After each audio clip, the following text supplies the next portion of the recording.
Right, everyone. Thank you for joining us today and welcome to our lesson, The Journey Mapping Fundamentals. My name is Julia and I am the CX Academy Manager and Consultant at Cemantica. I'm very excited to be here with you all. Just a quick note, at the end of the session, we will have a dedicated Q&A to answer any of your questions, but you may also use the chat during the sessions if you have any questions, and we'll definitely get to it either during the session or at the end, we will open it live for everyone to share. All right, if we're all ready, then, let's dive in. So today, we will look at understanding the concept of journey mapping and concretely walking through a map to understand what needs to be captured, but also what does not need to be captured. Understanding that journey mapping does not require to go into the smallest details of a customer's interaction is already a first step to a successful mapping session. So we will look at the why, the what, and the how of journey mapping. For this, we will first need to position journey mapping within the CX sphere, and then understanding the fundamentals of journey mapping practice. And finally, we will dive into a live demo to concretely see what mapping looks like using a dedicated journey mapping tool. So what is customer experience? Let's all start by aligning around what is CX. This term has been used, in my opinion, overused in ways that take us far from what the real essence of what CX should be. We all know from a customer perspective what CX means, right? In other words, the outcome of all interactions between an organization and its customers. But in terms of business perspective and why we need CX, customer experience is a methodology to increase customer satisfaction, provide better service, and thus attract new customers to improve customer retention. And this is the definition we will focus on. So how can we use CX? It needs to be understood that CX is a lever. It's a mean, not an end goal. Of course, ultimately, we will want our customers to be happy. But CX is a mean to make our customers happy. And a lot of the times when looking at CX as an end goal, this is where we fail. So let's circle back.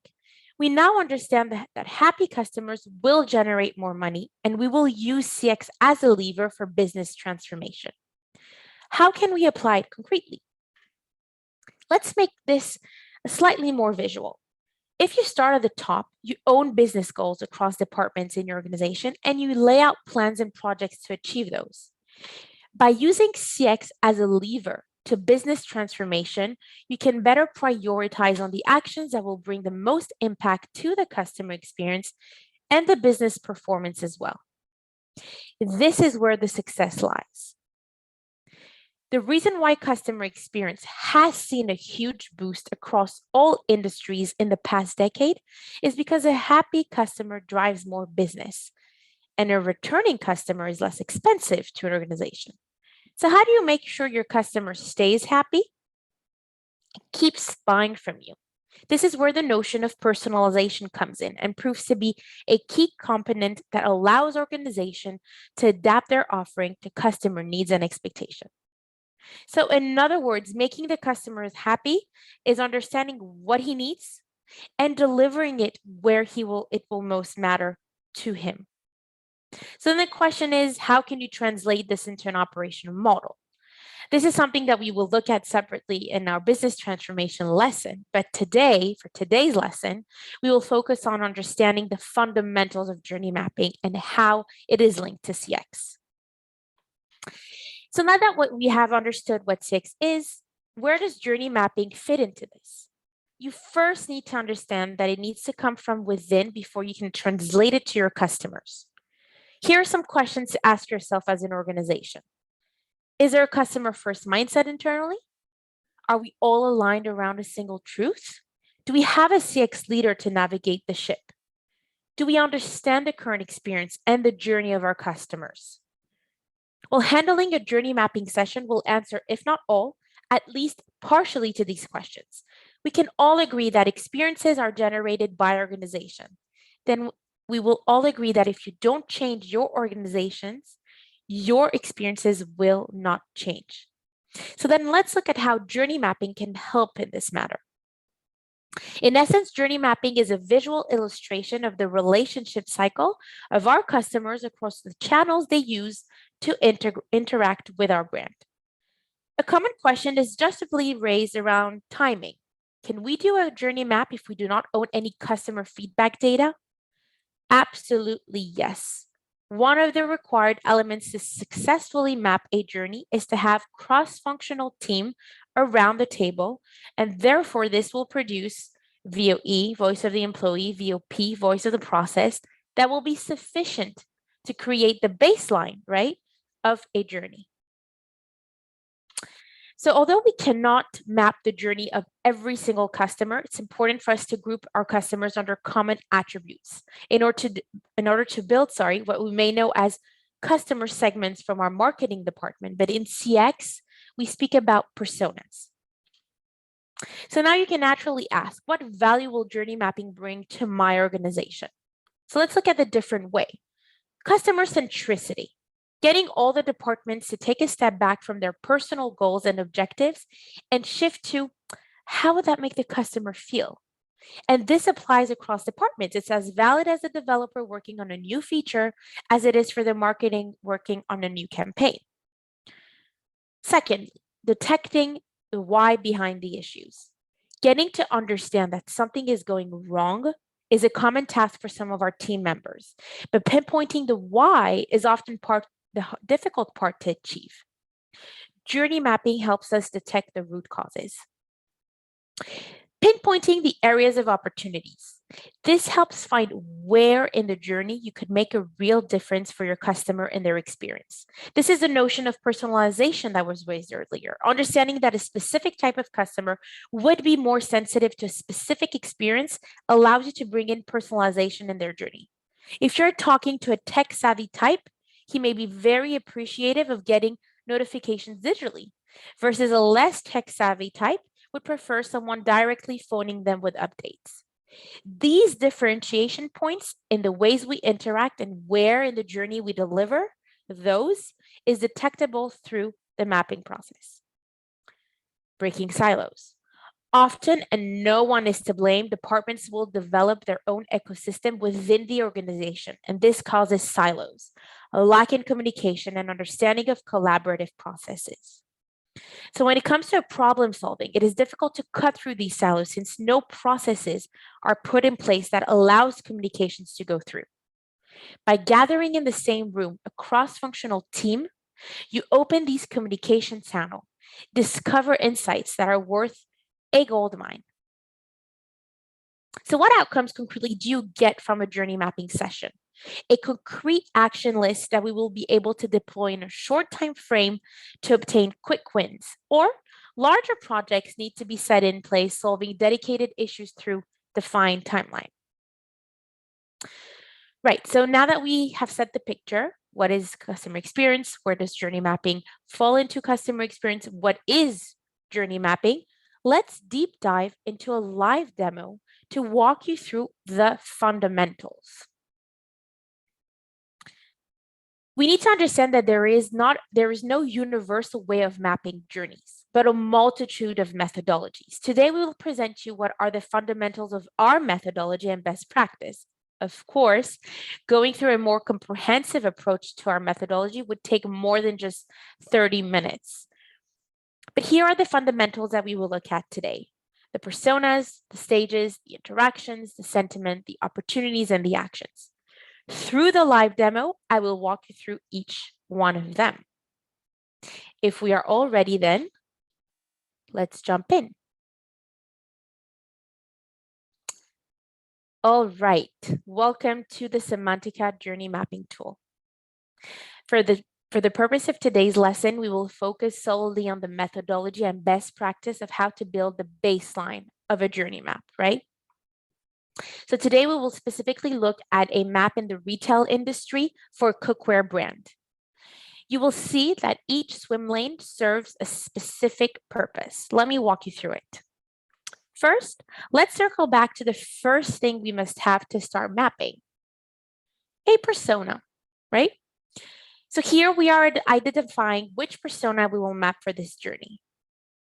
Please meet John Davis. Now remember, John Davis represents a group of customers, and here it seems that John Davis is tech savvy, representing the age group of 35 to 55, and his expectations of a good quality product and service. And if we're looking at the frustration, he seems that he would be triggered due to a lack of effective communication. And this is important to keep in mind to put ourselves in his shoes when we will look at his experience in his journey with Master Cook. Before jumping right into the mapping, let's look at the type of map. The type of map could be a current state map. So this is looking at capturing the current state of the journey, or it could also be a future state map where it visualizes the customer's future experience. Now, our first swim lane looks at the stages. This enables us to define the structure of the map. You can build a hierarchy of maps with a master journey and then come in and start linking sub-journeys. This helps you define the scope of the journey that you will try to focus on. So this means you can either zoom out on the overall journey and go with the universal high-level stages like you see here. For example, awareness stage. Essentially, this looks at where you have come to hear about a specific brand, and then go all the way through advocacy when you actually start speaking about the brand to friends and family. Or you can decide that your scope is a little bit more zoomed in and you want to dig deeper into a specific stage. For example, purchase. You would like here to understand and deep dive into the buying process of your persona. Right. So for today's mapping, we want to use the stage purchase as our example to follow through here, right? So the next swim lane after stages is the interactions. Put simply, the channels used by our customers to interact with a brand where we will be able to measure their experience. So if we're looking at our stage purchase, we have identified 2 touch points, the website and the point of sale, the shop, for instance. For each touch points, you can identify a multitude of criteria to measure the experience. So let's open the website touch point. Here, we can identify the actions. What are our customers are doing when using the website for the purchase specifically? We also need to capture the elements that make the customers happy and frustrate him in his usage of the website touch point. So these are looking at the pros and the cons. This will enable us to rate the experience on a scale to 1 to 5 using the smiley faces here. And this will allow us to evaluate the overall experience. Here, John seems to be appreciative of the email notifications when he is purchasing a product, but feels frustrated by the lack of efficiency of the process. Remember, our persona is specifically triggered by slow service or inefficient communication. So for John Davis, his experience will be poor here. Now back to the main board. We see that this exercise is repeated across the entire journey for every single touch point.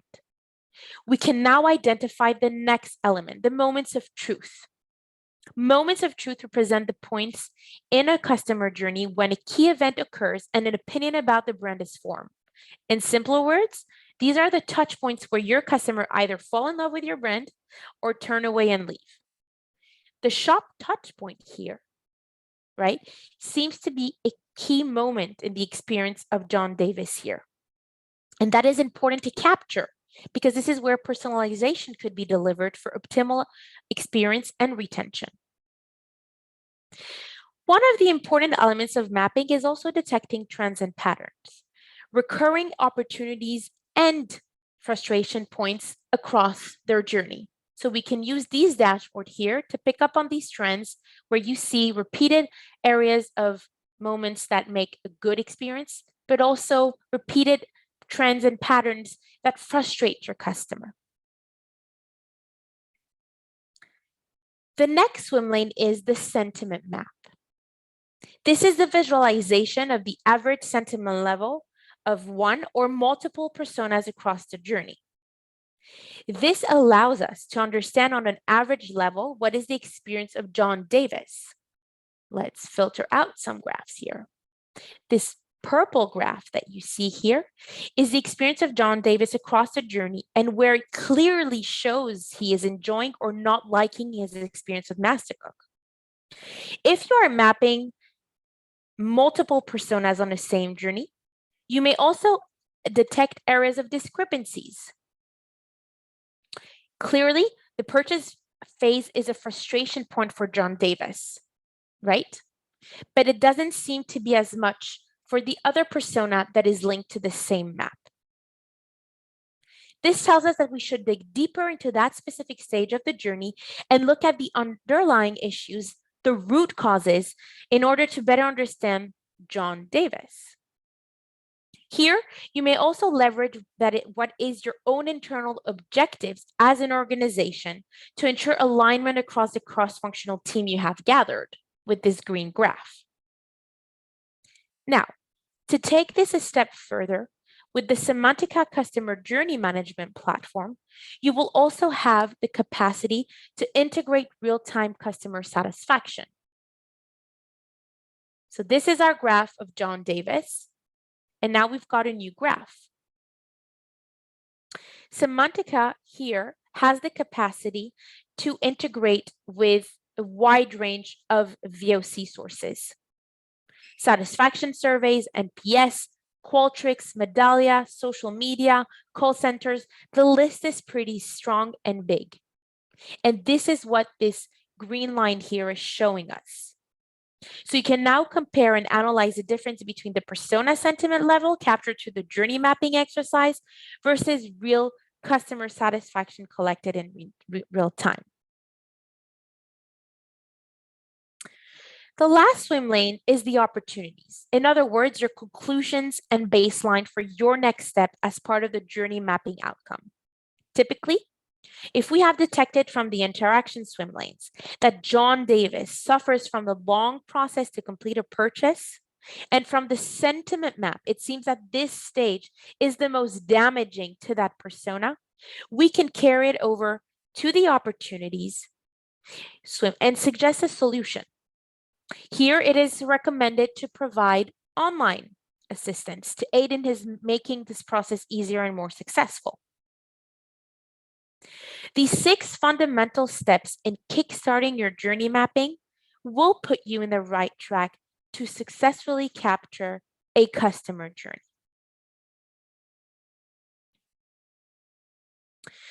So right before we jump into our Q&A, let's just recap. What did we learn? CX is a transformational lever.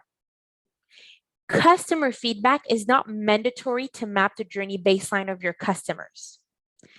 Journey map is one milestone in the overall CX methodology, bringing the value of becoming more customer-centric, detecting the root cause of the frustration points of our customers, pinpointing areas of opportunities where we can wow our customers, and breaking the silos. There are obviously other benefits to journey mapping, but these are the key takeaways. The outcomes of a journey mapping is a list of concrete action points that you can turn into projects and initiatives.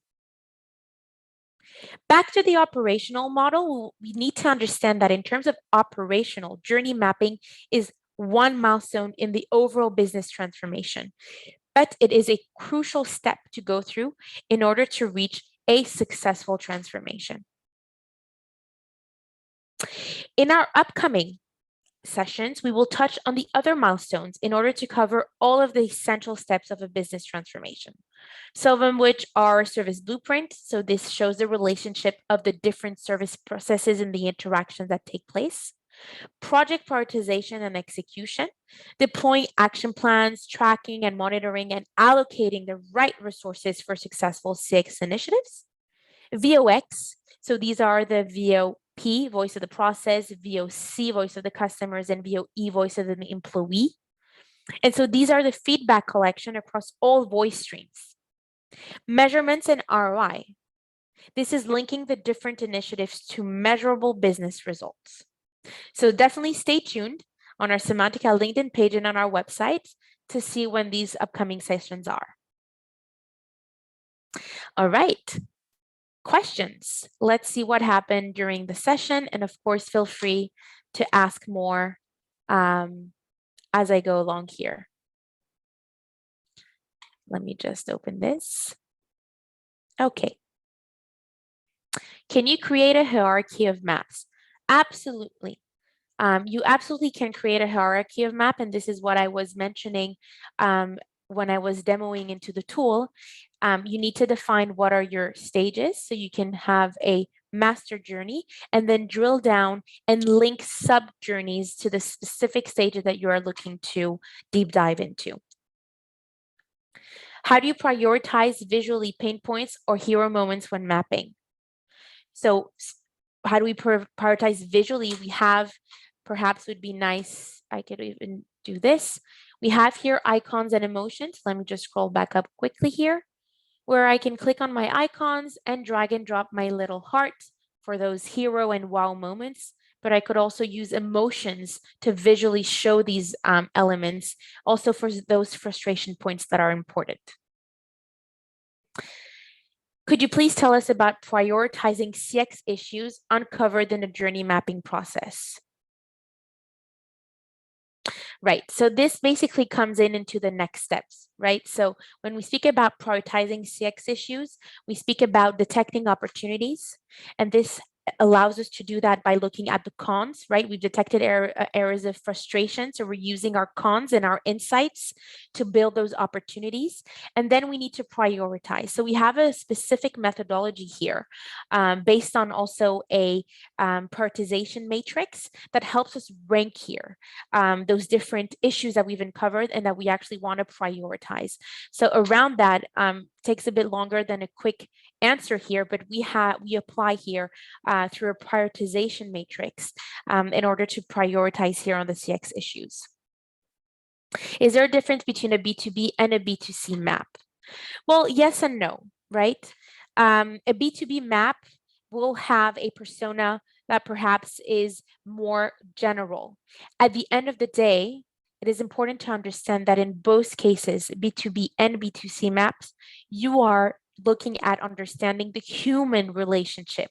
Although, for example, in the pharmaceutical industry, you will have, for instance, an organization that is trying to work with a bigger group, you're still having a human there, perhaps, ordering some goods from an organization. So that person there is human. So you are still trying to identify and empathize with that person, although B2B, right? So this is, I would say, the main element to keep in mind. At the end of the day, a B2B and a B2C map will be very, very, very similar.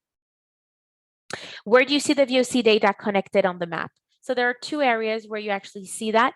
The first area, which we didn't cover during the session, is here through your interactions. I have toggle buttons here that show me either my persona sentiment.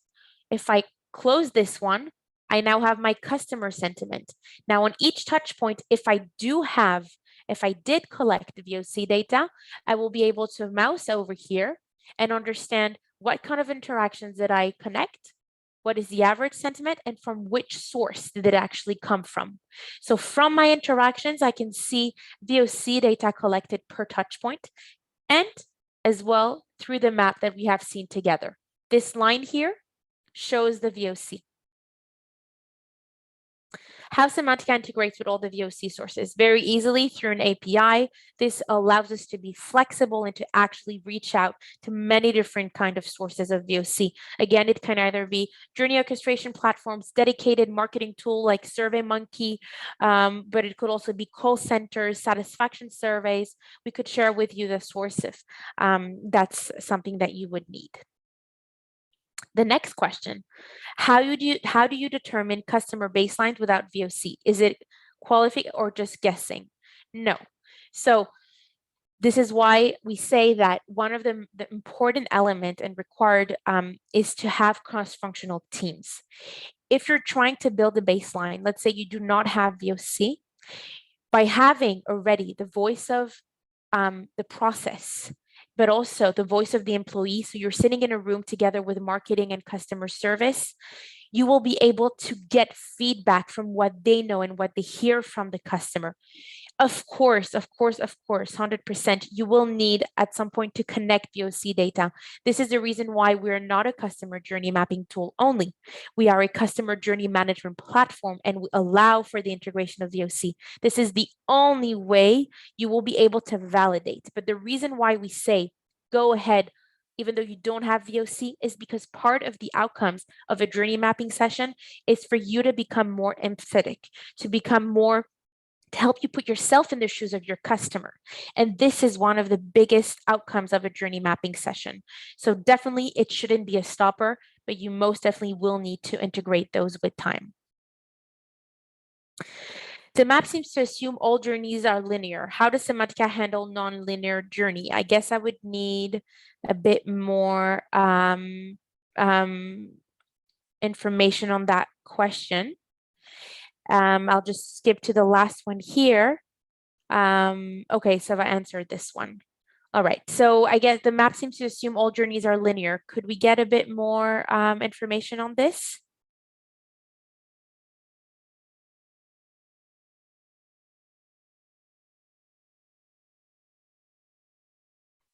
So you mean when you say grocery shopping, you're looking at understanding what they buy in the supermarket.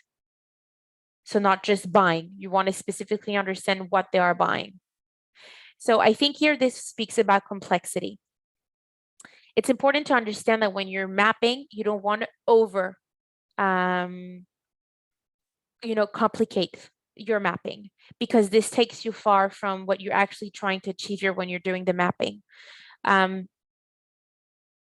Something to do, sorry, I'm just reading as something we do all the time versus one-time purchase. Okay, so I understand that. So first of all, these are elements that you can put as well. And the insights that you gather as you're mapping, you can bring in here and add custom swim lanes here. So these are general insights that you might want to add alongside the touch points that you are mapping. Now, what's important to understand here is if you're looking at perhaps that sort of one-time purchase and a recurring purchase could also be seen as two separate journeys. It's difficult sometimes to capture and understand these questions. That needs a more background here in the discussion. I would love to take this offline and definitely show you more. But what I hear from this is also complexity, and we need to be careful of that and how far we actually want to deep dive into that, because a lot of the times understanding their pattern of grocery shopping is enough, and not so much what they buy and how frequently will they buy. So again, I would need more insight and background. So I'd be happy definitely to take this offline and have a live demo together. All right, do we have any more questions?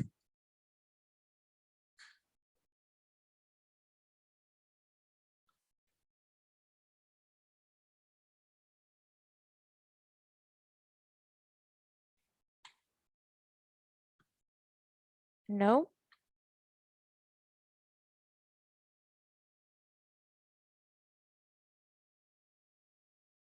All right.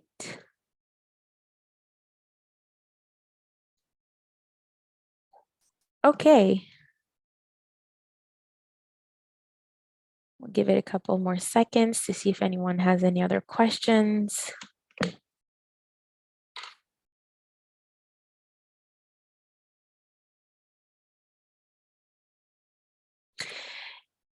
How do we contact Cemantica for more details? Amazing. So we will share here, I will have here on my screen, first of all, the email that you can contact us through, info@cemantica.com, but you can definitely leave your emails here on the chat. We could also share this presentation, but definitely take this offline. So share your email and we can definitely reach out to you directly.